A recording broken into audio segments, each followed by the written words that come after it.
ሰላም ተኸታተልቲ ናይ ማኪ ሚድያ ከመይ ኣለኹም? ኣነ ድሓኔ ፈጣሪ ዝተመስገነ ይኹን። ንሎማዓንቲ ሕፅር ዝበላ ክልተ ዛንታታት ናባኹም ሂዘዮ ቀሪበ ኣለኹ። ክሳብ መወዳእታ ምሳይ ፅንሑ ሰናይ ምክትታል።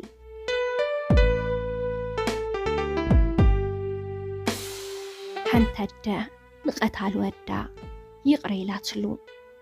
ኣብ ኢራን ሓንቲ ኣደ ንሓደ ተፍቅር ወዳ ዝቐተለላ ገበነኛ መንእሰይ ንሞት ምስ ተፈረዶ እቲ ቀታሊ ዝሞተሉ ግዜ ይበፅሕ። ኣደ እቲ ሞት እውን ኣብቲ ፍርዲ ተረኺባ ነይራ። እቲ ገበነኛ መንእሰይ ናብቲ ዝሕነቐሉ ቦታ ምስ ተወሰደ እቲ መቕተልቲ ክፍጸም ምስ ተቐራረበ ከዓ እታ ወዳ ዝሞታ ኣደ ብሃንደበት ነቲ ክሕነቕ ተሰቒሉ ዝነበረ ገበነኛ ክጸንሕ ሓተተት። ካብቶም ኣብኡ ዝነበሩ ኣባላት ፖሊስ ሓገዝ ክወሃባ ድማ ሓተተት። ፍቓድ ድማ ረኸበት። ፍቓድ ሂቦምዋ። ናብቲ ገመድ ተጓያ ብምኻድ ነቲ ቀታሊ ወዳ ብሓይሊ ጌራ ጸፍዓቶ። ነቲ ቀታሊ ወዳ ዝነበራ ከዓ ከይመውት እንዳበኸየት ኣድሐነቶ። ክትጠፍእ እትቀራረብ ዝነበረት ህይወት ብይቕሬታ ደበሰቶ። እታ ኣደ ነቲ ቀታሊ ወዳ ስለምንታይ ይቕረ ከም ዝበለትሉ ምስ ተሓተተት ወላዲቱ እቲ ኣነ ዘሕለፍክዎ ፀበባ ክተሕልፎ ስለ ዘይደለኹየ ብማል መልሲ ሂባ ይቕረ ምባል ቃላት ምዝራብ ጥራሕ ኣይኮነን። እቲ ሰብ ዝግብኦ ይኹን ዘይግብኦ ብዘየግድስ ኣሉታዊ ስምዒታት ንምሕዳግ ውሳነ እንገብረሉ ንጡፍ መሳርሒ እዩ። ነቲ ቁጣዕን ቂምን ጽልእን ክትሓድጎ ከለኻ ድንጋጸ ይስምዐካ እዩ። ኣረ ሓደ ግዘስ ነቲ ዝበደለካ ሰብ እውን ከይተረፈ ክትፈትዎ ትጅምር። ገሊኦም ሰባት ዝያዳ ይቕረ በሃልቲ እዮም። ከም ውፅኢት ናይዚ ከዓ ብህይወቶም ዝያዳ ዕግበት ይረኽቡ። ጭንቀትን ጽልእን ድማ ይንክዩ። ይኹን ደኣ እምበር ቂም ዘለዎም ሰባት መብዛሕትኡ ግዜ ከቢድ ጭንቀትን ዘሰንብድ ውጥረትን ካልእ ሕማቕ ኩነታት ጥዕናን የጋጥሞም እዩ። በጃኹም ኣሕዋተይ ይቕረ በሃልትን ይኹን። ኣብ ሓደ መርዓዊ ካብ ከፍ መበሊኡ ብምትሳእ ንሓደ ካብቶም ዕዱማት ብፍሉይ ኣኽብሮት ሰላም ክብሎ ካብ ወንበሩ ተስአ። እዚ ሎሚ በፂሐዮ ዘለኹ ደረጃ ንኽበፅሕ ዓብዪ ኣስተዋፅኦ ጌርካለይኻ ካብ ልብየ ድማ ዘምስግነካ በሎ።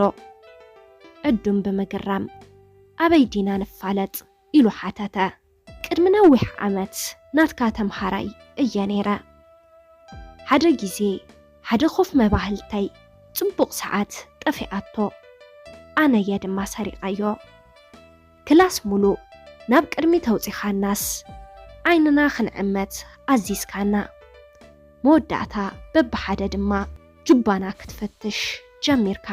ብድሕሪኡ ነቲ ተምሃራይ ፀዊዕኻ ሰዓቱ ኣረኪብካዮ። ኣነ ድማ መዓዝየ ኣብ ቅድሚ ተምሃሮ ተፀዊዐ ክቐውም ኢለ ይጽበ ነይረ። ግን ዋላ ሓደ ከም ዘይተፈጠረ ናብ ንቡር ትምህርትና ተመሊስና። መዓዝዮም ተምሃሮ ሰራቕ ምዃነይ ፈሊጦም ዘባጭውለይ እናበልኩ በይነይ ብጭንቀት ይሓስብ ነይረ። ኮይኑ ግን ዋላ ሓደ ተምሃራይ ይኹን መምህር ብዛዕባ ዝገበርክዎ ዝፈለጠ ኣይነበረን። ኣነ ናይ ብሓቂ ሓጎስ ተሰምዐኒ። ካብ ጌጋይ ተማሂረ ድማ ዝረኸብክዎ ዕድል ተጠቒመ ንቡር ህይወተይ ክመርሕ ጀሚረ። እታ መዓልትን ንስኻ ዝገበርካለይን ፍጹምየ ዘይርስዕን እናበለ ፍሽኽ በለ ሽዑ ሰራቕ ምዃነይ ኣብ ቅድሚ ክላስ ተትዛረብ በተካብ መሓዙተይ ዝወርደን ጸርፍን ዳህላን ትምህርተይ ኣይምቐጸልኩን ሕይወተይ ድማ ምተበላሸወ ካብ ልብየ ዘምስግነካ መምህር ካልኣይ ዕድል ሂብካኒ ኣይጨከንካለይም በሎ ወዮ መምህር ድማ ፍሽኽ እናበለ ብምግራም እናጠመቶ ኣሃ ዘኪረዮ ዝገርም እዩ ድሕሪ ምባል ግን ንኣኹም ዓይንኹም ተዓመቱ ክብለኩም ከለኹ ኣነ ድማ የእንተይ ስለ ዝዓመትኩወን መን ምዃኑ እታ ሰዓት ዝወሰዳ ይኹን ኣብ ናይ መንጁባ ረኺበያ ኣይፈልጥን እየ ነይረ ምስ በሎ መርዓው ድማ በተሓሳስባን ብስለትን መምህሩ እናተደነቐ መሊሱ ሓቆፎ ንሰባት ካልኣይ ዕድል መሃብ ይልመደና ሓጢኣት ሰባት ድማ ክንፈልጥ ኣይንተሓንጣው ካብ ዘንበብክዋ ጣዕመ ወዲ ተዋሕዶ ወድነይ ኣጆኻ ተስእ ተበገስ ካብ ሎሚ ጽባሕ ክሓይሽ እዩ ተበገስ ጽባሕ ዕውት ኮንካ ክትወፅእ ምእንቲ ካብዛ ዘለኻያ ሎሚ መዓልቲ ሙሉእ ተስፋ ሒዝካ ገስግስ ተበገስ ተበገስ ተስእ ተበገስ ዓወት ንኽተምጽእ ብሓሳብካ ጥራሕ ዘይኮነ ብተግባር ንኽትጭብጦ ሓልን ተበገስ ኣብ እትወድቀሉ ብዛዕባ ውድቀትካ ዘይኮነ ብዛዕባ ናይ ጽባሕ ዝመጽእ ዓወትካ ሕሰብ ውድቀተይ ትሕሰብ ተበገስ ኣብ ዝኾነ ጉዕዝኻ ንተስፋ ከም ስንቂ ተሃንገጣ ብዘይ ተስፋ ዝኾነ ይኹን ዝብጻሕን ዝጭበጥን የለን ኣጆኻ ወድነይ ሓወይ መዓረይ ተበገስ ጓልነይ ተስኢ ተበገሲ ሽግራት ክደራረቡኻን ከለው ብዛዕባ መፍትሒኦም እምበር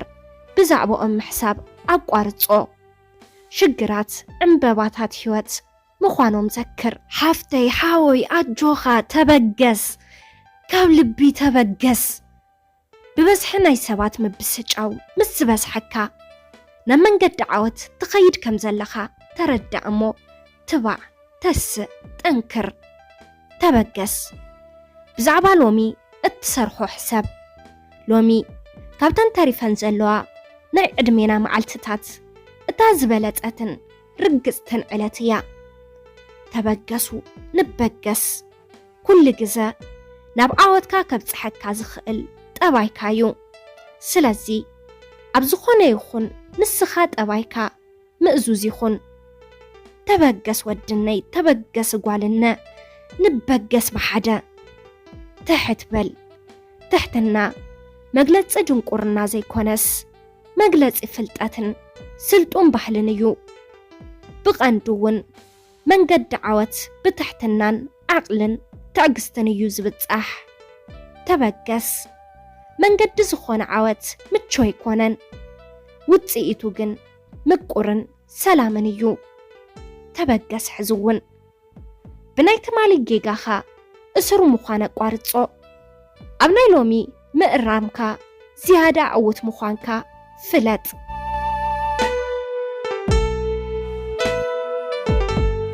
ሰላም ሰላም ተኸታተልቲ ማይኪ ሚድያ ንለማዓንቲ ሒዘልኩም ቀሪበ ዝነበርኩ ዛንታ ነዚ መስል ነይሩ ኣብዚ ቻናል ሓሳብ ርእቶ እንተዳኣሃሊኩም ኣብ ናይ ኮመንት መጽሐፍ ቦታ ሓሳብኩም ክትገድፍለይ ትኽእሉ ኢኹም ነዚ ቻናል ሓደሽቲ እንድሕር ዳኣሃሊኹም ሳብስክራይብ ብምግባር ነታ ናይ ደወል ምልክት ብምንካእ ናይ ቻናልና ተኸታተልቲ ክትኾኑ ይላቦ ላይክ ሼር ከይትርስዕዎ የቐኒለይ ብቐጻሊ ብኻሊእ ዛንታ ክሳብ ንራኸብ ሰሰናዩ ንኹላትና